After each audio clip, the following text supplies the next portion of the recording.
Hi, this is Andrew, and this is Keen On, the daily now.tv chat show with some of the world's leading thinkers and writers. Hello, everybody. It is Wednesday, September the 27th, 2023. We're early this week. We usually do a That Was the Week show, a summary of all the tech news at the end of the week on a Friday or Saturday, but Keith, Teare, and I are both going away this weekend, so we decided to do it early before even Keith authors his newsletter, so maybe this will contribute to what he puts in his newsletter. Keith, as many of you know, is based in Palo Alto, the heart of Silicon Valley, and there's an astonishing piece in the New Yorker today on Sam Bankman-Fried's family bubble. For anyone who doesn't know, Bankman-Fried's, both his parents are very distinguished professors of law at Stanford University. His mother, astonishingly enough, is a scholar of legal ethics. And this piece really gets to the heart, if there is a heart, of the Bankman-Fried tragedy, absurdity, surreal story. And given that Keith's in Palo Alto, I wondered, Keith, are all the mothers and fathers talking about the Bankman-Frieds? Does this symbolize the moral decay of Palo Alto and big tech? Well, it's going to be an interesting conversation because behind your question is a belief that your answer is yes. To be honest, I have not had a single conversation about the Bankman-Frieds, and I do hang out with a lot of Stanford faculty who are friends of mine. So it's a non-issue, actually. I read the New Yorker piece this morning just because I wanted it to be fresh in my mind. And I mean, the most startling thing about it is they didn't really say anything, I don't think, that isn't already on public record. I mean, maybe the fact that none of you multi-millionaires and billionaires are talking about this, it seems to me to somehow capture what's happening. Here we have Bankman-Fried and his radical altruism. It turns out that he was just basically a common thief. His parents are supposed liberal donors, effective altruism, and yet he gave them a $10 million gift. The father is a professor of tax law, so he knows as well as anyone else you can't just give your parents gifts without declaring. Doesn't it speak of in any way? Doesn't it resonate with you, or is it just one rogue family? No, I think you've got to be fact-based about this. The gift was declared. I don't think they avoided any tax on it. And it was a personal gift. And at that time, FTX was doing $1 billion a year in revenue from trading fees. So Bankman-Fried was on a $200,000 a year salary, which is less than I pay myself. And I don't think there's any real evidence. I think what this is symptomatic of is the moment we're in historically when rumor takes the place of legal process in declaring people guilty.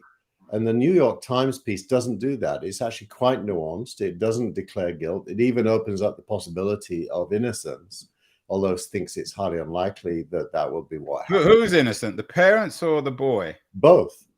Actually, the New York Times piece suggests both could end up being true. Not the New York Times, the New Yorker piece. So I think that the idea that this person is guilty is the exact opposite of the reason we have habeas corpus, an innocent before proven guilty, and why we have a legal system as opposed to the mob deciding somebody's a bad guy and lynching them. And so I think. Oh, you use the L word, Keith. Isn't that a bit extreme? I mean, what's her name? Fried is using the same language, describing that she gave quotes to the New York Post and the Mercury News, which is a big tech paper based in the South Bay. She talks about the prosecutors using McCarthyite tactics. You think that's true? Is this the new lynch mob? I think it. I don't believe that. Well, I think the idea that she's expressing is what anyone would express if they're being tried in the media without having an actual day in court. It is not okay in a democracy for a person to be tried in the media. That is not okay. In fact, it could influence the jury and create a mistrial. So I actually think she's got a point. Just on process, on democracy itself.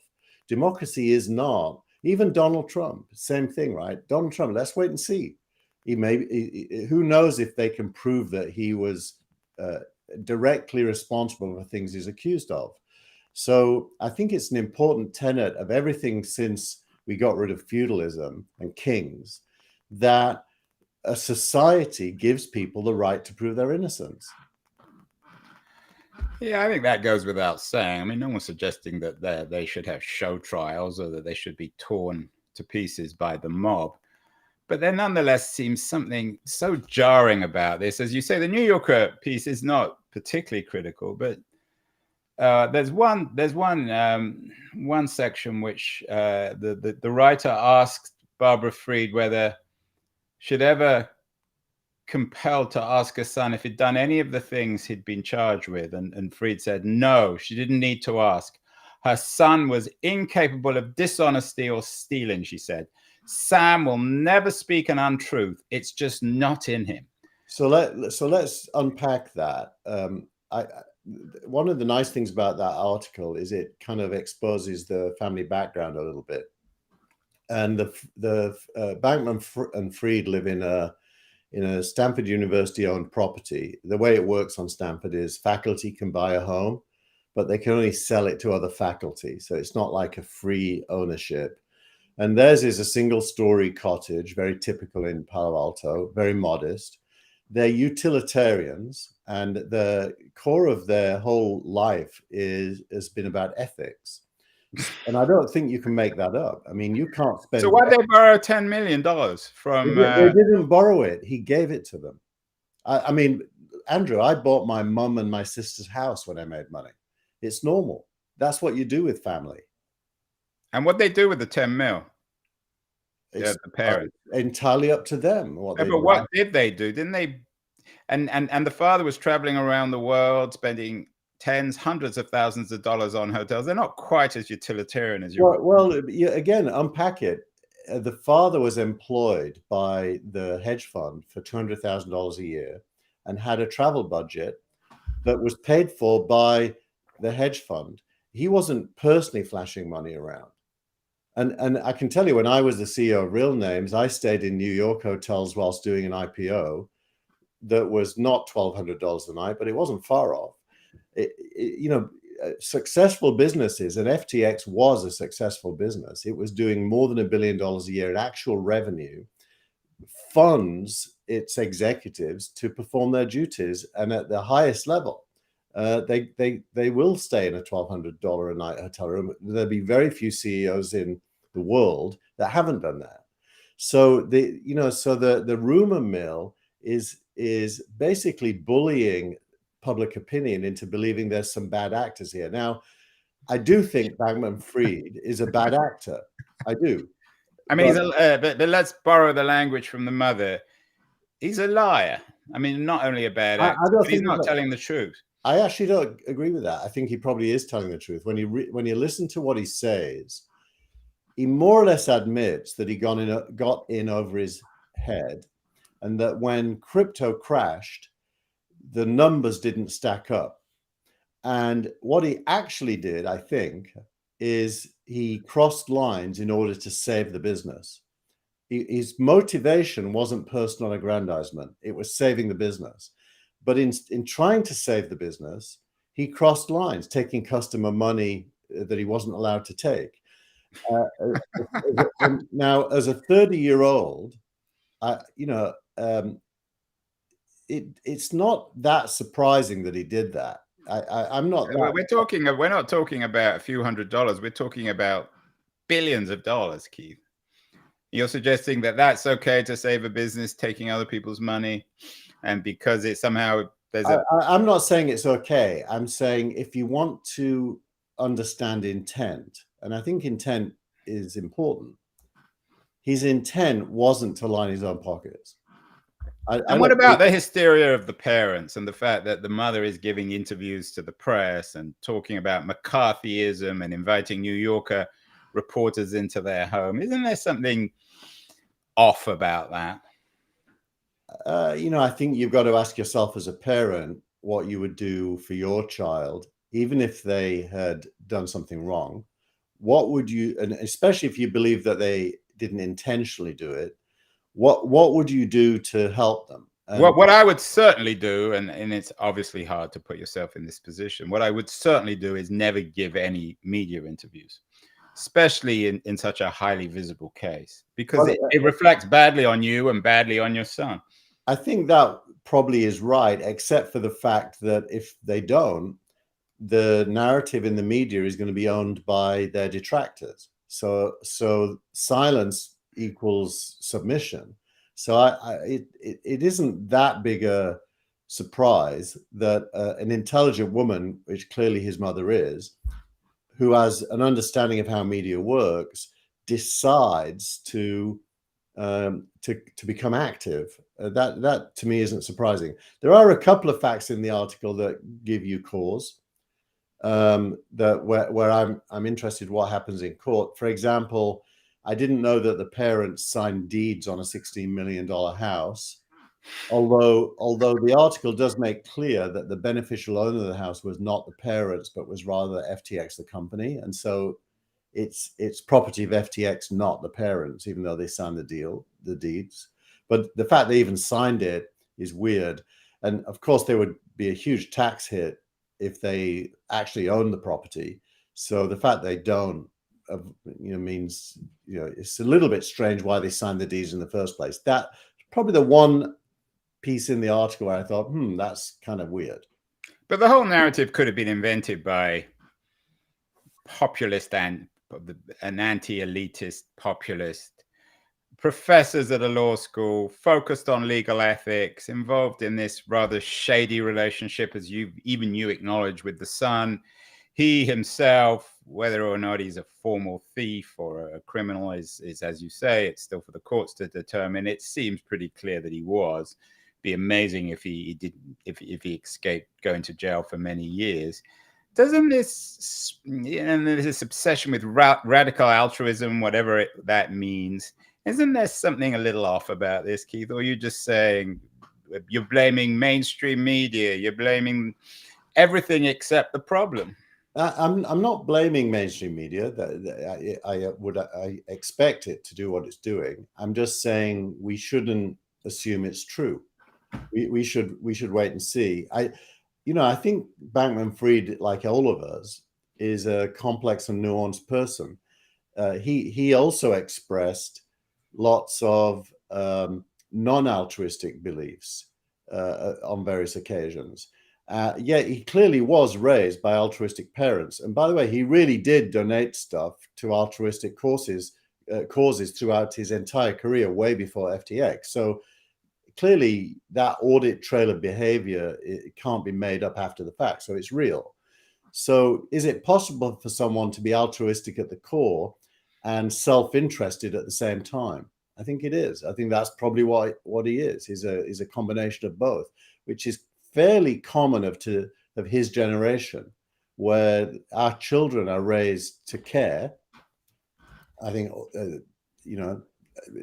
most of what the young generation think about racism or sexism or transphobia comes out of that. But they're also taught to look after themselves, to think about number one, which is an American, heavily American influence. So I think Bankman-Fried is more complex than the cartoon character that's in the press. Yeah, I have to admit that I am not convinced by that. The idea that Sam Bankman-Fried is somehow a reflection of his own generation, that on the one hand, he's taught to be good, and on the other hand, he's taught to be self-interested. But you may be right. It's a fascinating story. I think Michael Lewis is going to come out with a book. He's also been granted access to the family. So it'll be intriguing to know what Michael Lewis will make on this, one of America's leading writers, both on ethics and on business. It's a fascinating subject. Keith is very brave, I think, if not to defend them, certainly to question some of the witch hunt in the media. I'm going to take a short break now, and then we'll be back, and I want to talk about some other interesting, more concrete and provable technical news this week with Keith. So hold on a minute. We just want to remind everyone to read Liberties, a quarterly journal of culture and politics, one of the new brilliant publications coming out, a physical book. No internet about this at all. Beyond the news, the noise, there is nuance, insight. Liberties is not just a journal of ideas. It's a meteor of intelligent substance. It's the place to be for engaged citizens. Politics, opinion, substance. Liberties is a triumph for freedom of thought. A quarterly of urgency, of cultural exploration, of intellectual delight, of immaculate prose. It's invaluable. Subscribe now or find Liberties at your favorite bookseller. And you can subscribe to Liberties at libertiesjournal.com. We were talking about innuendo before the break with Keith. That was the week, Teare, on the Sam Bankman-Fried story. There's some more concrete news, Keith. You'll be pleased to know it's not all innuendo, but a lot of it's secrecy. The Google case is going on, but most of it's secret. New York Times says unprecedented secrecy in the Google trial. The one piece of news on it I found was that Eddie Q, one of the top Apple people, is favoring Google on the iPhone. Is this case entirely closed? We talk about our age of transparency, but when it comes to important stuff, Keith, it doesn't seem as if we know any more than we used to. Well, yeah, I actually don't know why the case is secret. You probably do, Andrew, because you're close to the. She doesn't tell me. If she did, she'd be killed.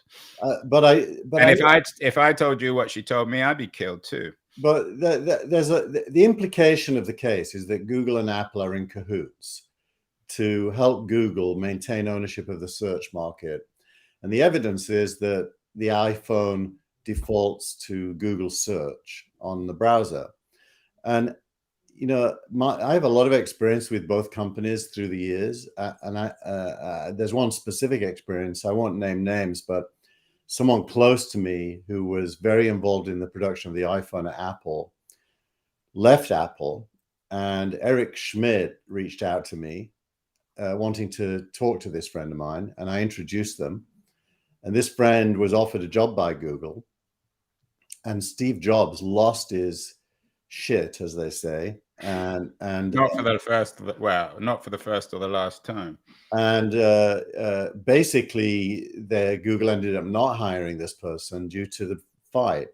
And at that point, Schmidt was on Apple's board and then left. So, you know, Google and Apple are not friends. They are competitors. And so Apple would never default to the Google search engine just out of friendship or some kind of conspiracy. It does it because it's the best search engine. And they did it because they paid them. Google paid Apple. Yeah, Google didn't really pay Apple. Google got paid by advertisers and gave Apple some of the money, which is fair, right? They do the same with Mozilla, the browser Firefox. It has Google as the default search, and Firefox is largely funded by the ad revenue that comes from Google due to that embedding. So it's a business deal that makes sense for both sides.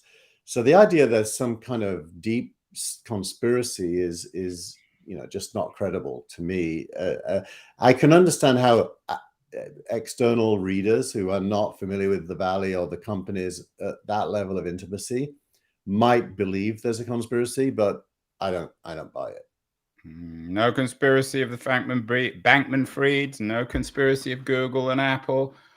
What about the latest case this week? Amazon, your friend Lina Khan, the graduate student, as you call her, has now taken on Jeff Bezos, and according to the New York Times, this is big tech's real cage match now, not Zuckerberg and Musk, but Lina Khan against Bezos. Is this case against Amazon going to be any more effective or more visible, perhaps, than their case against Google? Well, I'd say two things. The first thing is Amazon is being accused of price fixing due to its dominance. And the evidence is that third-party products are having to sell cheaper than they would otherwise due to Amazon's power. Now, if you go to Safeway or Trader Joe's or Walmart, you're going to see exactly the same thing. There's in-store brands competing with third-party brands using exactly the same ingredients, selling cheaper than them. It's a known retail practice. It happens everywhere. And Amazon, you know, represents, I don't know, less than 10% of retail. So the idea that Amazon is a monopoly is ill-founded. What percent do they make of online retail as opposed to retail? I don't know the answer, but it's a small portion. Well, it's certainly more than 10%.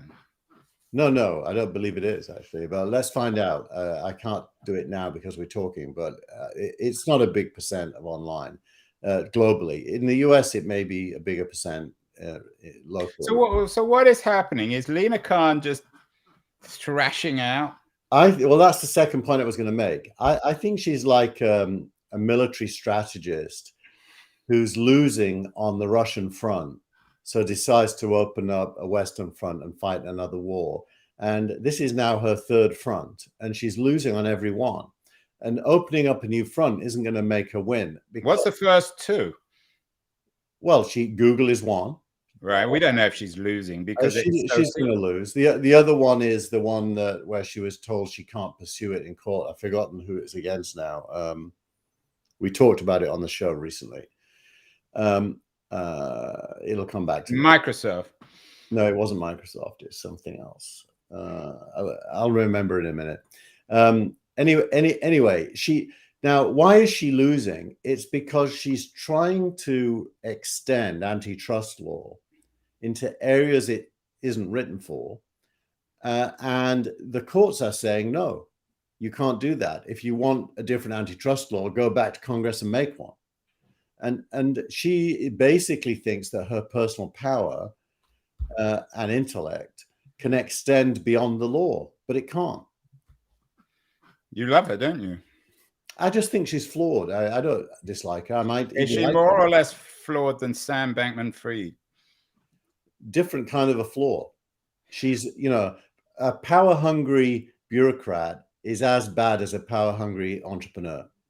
So you're basically saying that Lina Khan is as bad as she's as power-hungry bureaucrat, female, to make it even worse, is as bad as a private enterprise crook like Sam Bankman-Fried. I'm not sure everyone would agree with that one. I'm not comparing them, you know, at all. You're saying they're both power-hungry and they're both willing to bend the law or break the law for their own interests.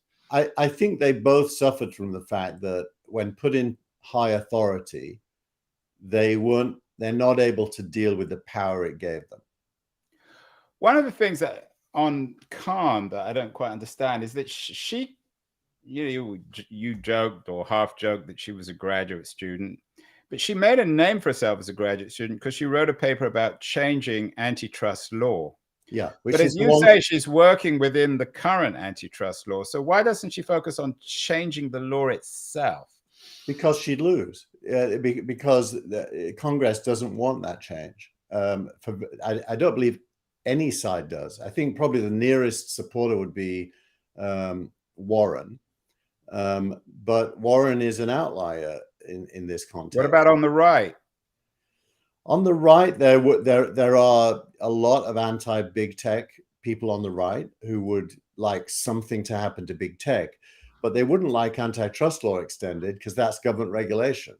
So she's in a no-win situation. It's you know. Yeah, it'd be interesting to see the people on the right whether if they really want to take on big tech, as you say, they got to change the antitrust law, and it'd be interesting to see whether they'd be willing to do that. I don't even know if there have been any initiatives. I mean, it's getting late in the day on the Biden administration. I mean, that's the other reading is that she probably knows she's only got another 6 months to accomplish anything. So she's throwing everything at the wall now. That's probably true. I also think, Andrew, just, in a more personal sense, I don't think anyone thinks they're threatened by big tech, really. I don't think big tech is really the problem any normal person, in their day-to-day life thinks about. So it's a battle without a support base. And there are much bigger problems in society than big tech. And even the biggest of big tech has to compete with the other big techs. So I don't know that anyone feels Microsoft back in the day at least did feel as if it was the king. And so when it was bashed, most people thought that's fair play. There is no king anymore. There's lots of princes and princesses, and none of them are dominant.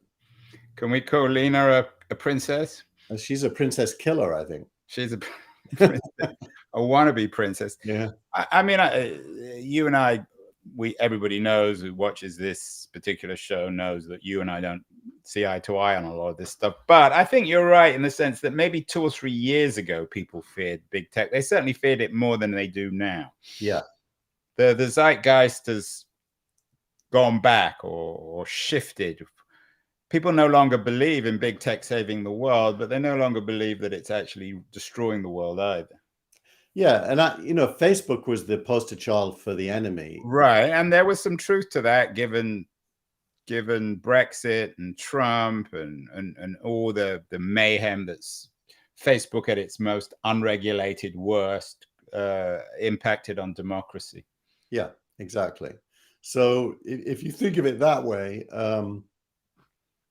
Facebook has been relatively neutered by Apple, to be honest. So that's a good example of how big tech fights big tech. And I think TikTok is another element there. So Facebook is really neutered, and then the failure of the metaverse. All three things have led to Facebook being a pale imitation of its former self. I like this idea of neutering Facebook, Keith. That's an interesting metaphor. Meanwhile, maybe all this is an hors d'oeuvre for the main course, which is AI.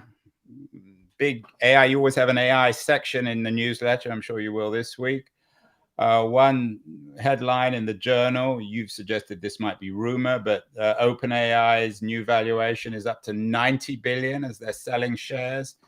And there's an interesting piece about a potential collaboration between the iPhone's ex-Apple designer, Johnny Ive, and Sam Altman to create some AI hardware. What do you make of both of those pieces of news? Well, I'd probably put a third rumor on the table.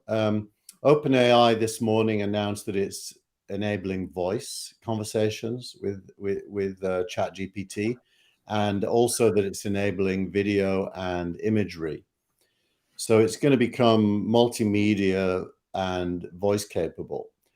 Now, in that context, and I'm hearing rumors, by the way, that the development of OpenAI internally is very far ahead of what we use publicly. So if which isn't surprising. Yeah. Now, if we give any credence to all of that, it isn't that far-fetched to imagine the Jetsons, where you speak to your watch and it can deliver back to you whatever you ask for on the watch or a big screen, which does open up hardware. Although I honestly think OpenAI is smart enough to use APIs to let existing hardware interface with that, as opposed to building hardware themselves. They may also build hardware, but I think at core, they'll never be a hardware company. But I think OpenAI will be hardware embedded. I mean, I don't see a future for Siri or Alexa or Google Assistant that would be anywhere near as good as OpenAI. We were joking before, or talking before we went live, Keith, about whether or not you bought the Apple 15. Of course you did. I didn't. You accused me of being a Jew for not spending the money, which is probably true. But these, thinking this stuff aloud in terms of the rumor on Ivan Altman, these are dumb devices. When I look at my phone now, I'm going to show myself, the phone doesn't do anything. It's just there. Yeah. Yeah, I have to switch it on and look at my apps. It's not that hard to imagine what in 5 or 10 years, this phone's going to be, so to speak, alive. Maybe not formally talking with me, but powered by AI. It changes the very nature. It's not just about whether or not the iPhone takes better photographs. What all this does is offer a profound shift in the relationship with our hardware, doesn't it? Yeah. I should say for my Jewish friends out there, Andrew actually is Jewish. I didn't call him a Jew. He actually is one. Well, that's even worse. But back to your point. I think that's an insightful point, Andrew. I'd never used those exact words before, but as they come out of your mouth, that makes every bit of sense to me. The phone is a passive instrument that reacts if you ask it to. And the future is probably more close to having someone with you all the time that is an expert on almost anything you want it to be an expert on and capable of solving problems that you need to solve. That seems very inevitable and probably will happen quite quickly. Quickly being in Silicon Valley terms, 5 years, 10 years? Oh, I'd say much faster than that, 1 to 2. So in 2 years, we might begin to see a new piece of hardware, whether it's iPhone or a Google product, which is no longer a passive instrument, a dumb device. Yeah, I don't think it's dumb. It's just passive. It's quite clever if you ask it to do things, including, by the way, you can already use it with OpenAI, and it's very clever when you do that. But it's passive, and I think active and engaged, if you choose to allow it to be, is part of the near future. Simply because the cloud and the AI cloud is now good enough to be useful. I've told you this before, but I'm spending a lot of my time coding, which is not my core skill. Although I can code, I'm self-taught. And my ability to code in the last 6 months has exploded beyond some of my engineers, because unlike them, I'm prepared to use ChatGPT. Many of them still believe that's cheating. And it means that my code is way better than I am and faster to produce than I could produce it. And that's, I have no qualms doing it because it just produces things that are better than I could produce. Yeah, we're doing the same, Keith, as you know, with the highlights from the shows now. We're using AI to create snippets, intelligent snippets. So we're not cheating. We're not Sam Bankman-Fried or even Barbara Fried, are we, Keith? We are not fried at all. We're unfried.